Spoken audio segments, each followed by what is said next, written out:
Bharat is at a turning point today. Bengal has been won over and the BJP's footprint has grown enormously over the last 12 years. A period of cultural revival that many, sadly enough, choose to believe is the rise of communalism. All said and done, this is not the time to be complacent because this is only the beginning.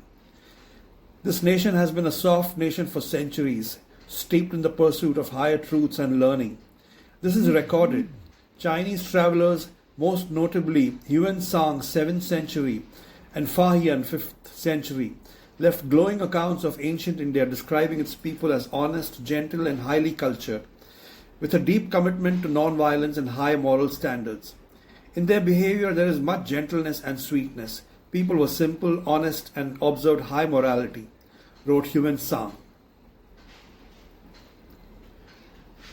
Sadly, many have taken undue advantage of India's welcoming and large-hearted spirit.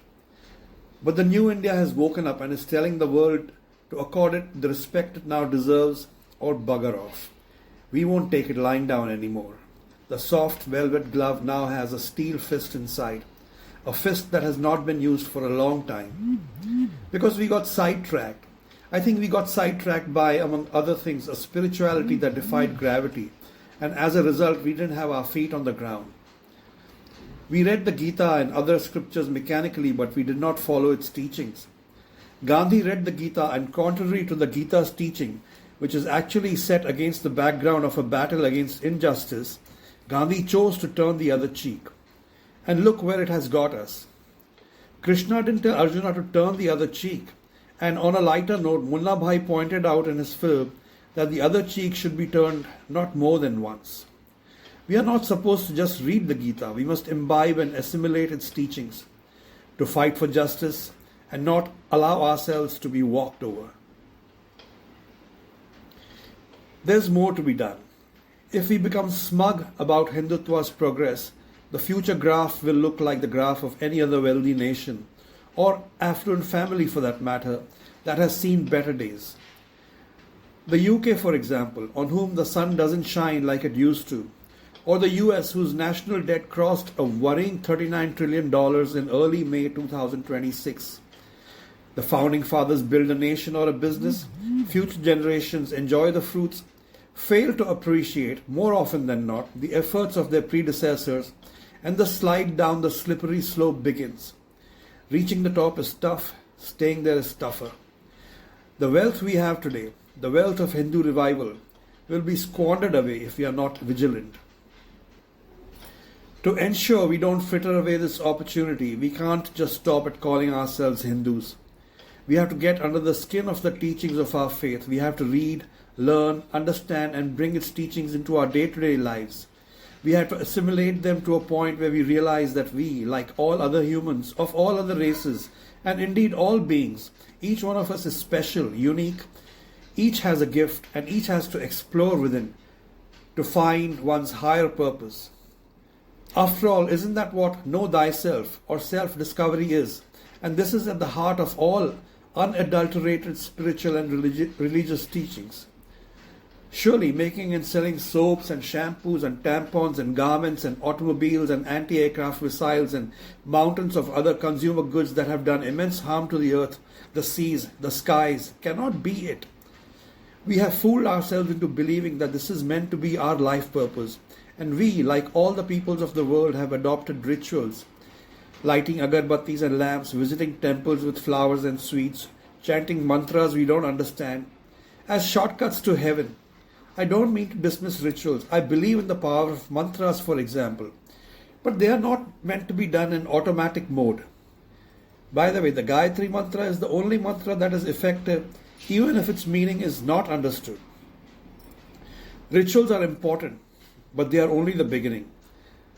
The legendary debate between Mandan Mishra, a Vedic scholar, and Adi Shankaracharya, dating back to the 8th century, is exactly about this. Mandana Mishra was a ritualist and he believed and proved that rituals carried out properly can confer anything on a person. Adi Shankaracharya, on the other hand, was a Jnani, a knower, and a sannyasi, and he was of the view that knowledge and understanding are more important than rituals. Mishra had little respect for sannyasis, and when Adi Shankaracharya suggested a debate Mishra rose to the occasion, convinced that the other didn't stand a chance. The debate is said to have gone on for 32 days, and finally Mishra conceded defeat and became a disciple of the Shankaracharya, whose argument was that rituals can take you to a point, but they will not take one to the desired destination, that is moksha. A suitor doesn't win a woman's heart by giving her flowers and chocolates. That's only the first ritual. Lamps and flowers are only the first steps on the journey that is actually meant to head within. And they are symbolic offerings that are meant to lead us to deeper reflection. There's still some way to go after the rituals are done. To reach one's destination, it won't help to climb the signpost. We have to follow its directions instead. As the Hindutva wave spreads across the land, we shouldn't stop at merely calling ourselves Hindus. We have to become Hindus to a point where we become more than Hindus. We become Hindus XL. And the basics are very simple. All religions, all faiths have the same message.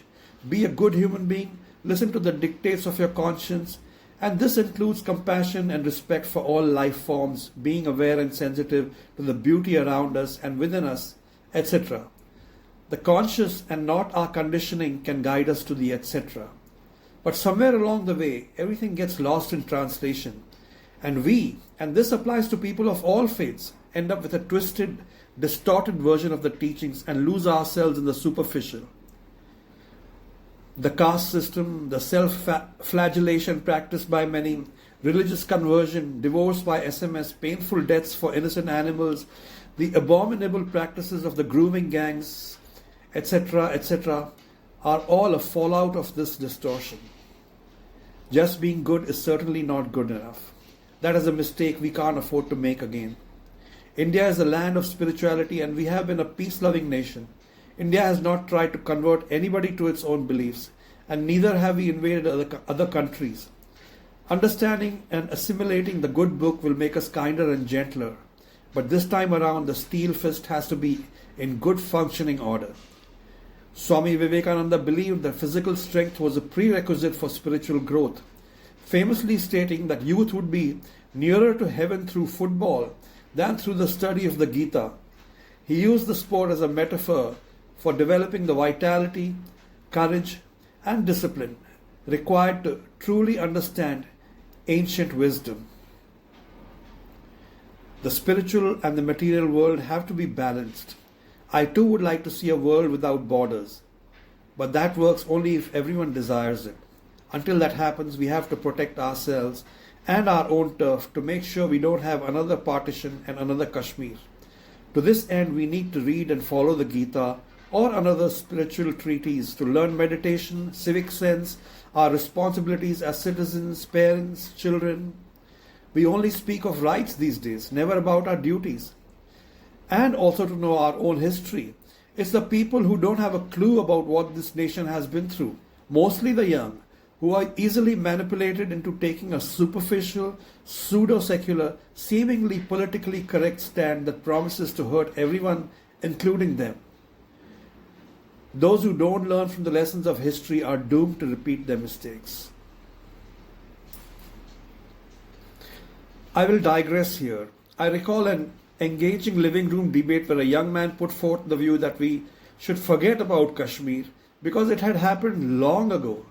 This man himself is from a Sikh family but does not wear a turban because his parents had his hair clipped to keep him safe from the congressmen who went on a rampage killing innocent Sikhs after Mrs. Gandhi's assassination. Is he forgiving or just plain ignorant? After all, he was a child then. As an adult, though, he is all set to go forth into that dark place of amnesia and ignorance where cockroaches and other abominable pests thrive. Coming back to our main theme, we also need to inculcate a sense of community, a love for nature, care for the environment, etc. At the same time, we need to learn to protect ourselves, to defend ourselves, to learn courage and fortitude, to learn self-defense at an individual level. Compulsory 2 years service in the armed forces might be a good idea. We should employ all methods to strengthen the steel fist. The temporal has to balance the spiritual. The ideal Sikh warrior is an example. The samurai too. But this is an uphill task. It's not enough to wake up. We have to stay alert and vigilant. Calm and peaceful, but vigilant always. Head in the sky, feet on the ground. The journey does not end at the Ram Mandir. It begins there. And it runs into the inner sanctum of our hearts where we have to find peace and courage, calm and self-confidence. To usher in Ram Rajya, a metaphor for utopia, we have to learn goodness and kindness and temper it with strength and guts, to hurt no one and to not allow ourselves to be hurt, and also to pay our taxes honestly, throw that chewing gum wrapper in the bin, to respect and revere life and to live responsibility, and to always keep the steel fist polished and shining and ready.